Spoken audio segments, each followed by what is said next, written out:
Hello, this is week 10 video. Not week 10, week 11.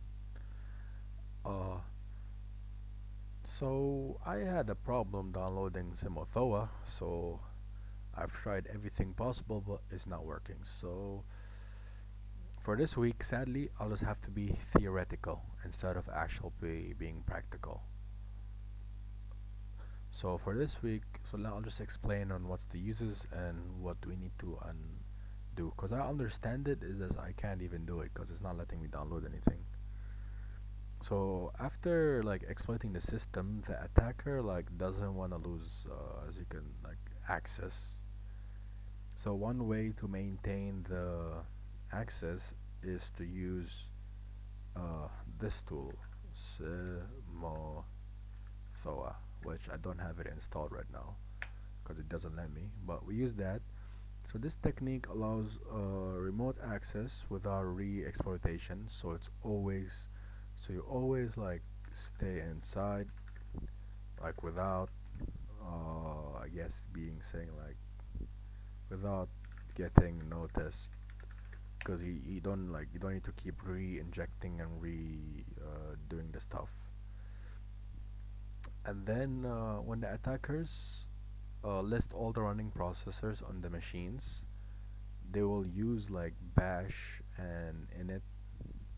Like an example will be like px aux, and then they will use like grep bash, something like this, and then they will take the PID, which like any of the PIDs.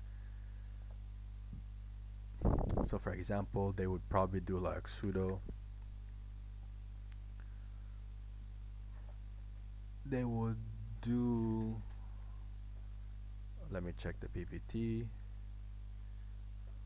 Hmm. I get it. So they will do like something like Simo. That's probably right. Oh yeah, Toa. As you can see, it's underlined, which means I don't have it. Then they will pick one of the PIDs above. So I'll just pick this 6528.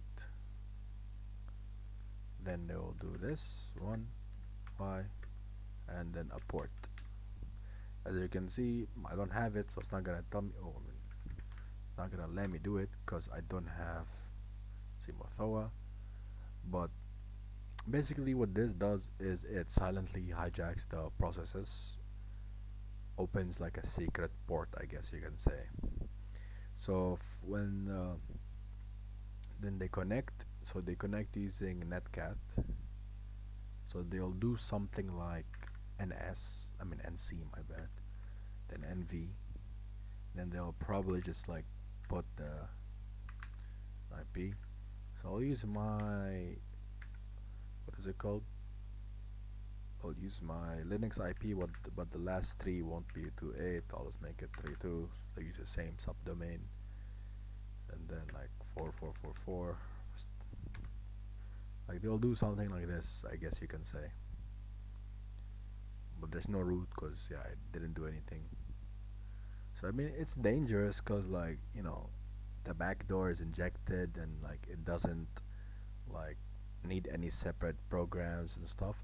So basically like yeah, they will have to do these steps, but of course I don't have Simothoa installed, so that's why it doesn't work. But I get the gist of it.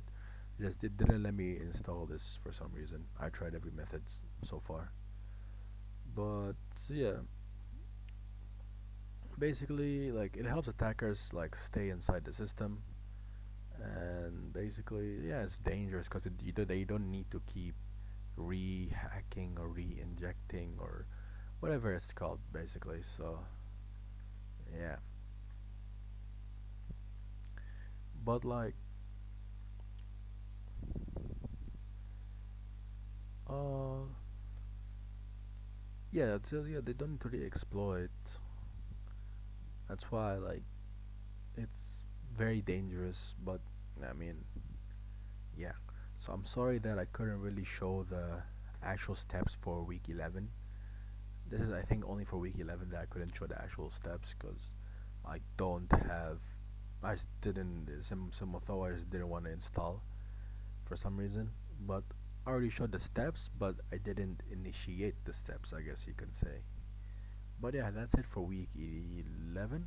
So for week 12 and 13, I'll be explaining what I did for uh my final project, because those weeks are for final projects. So I'll be explaining about that. Thank you for watching week 11, and see you on the next video.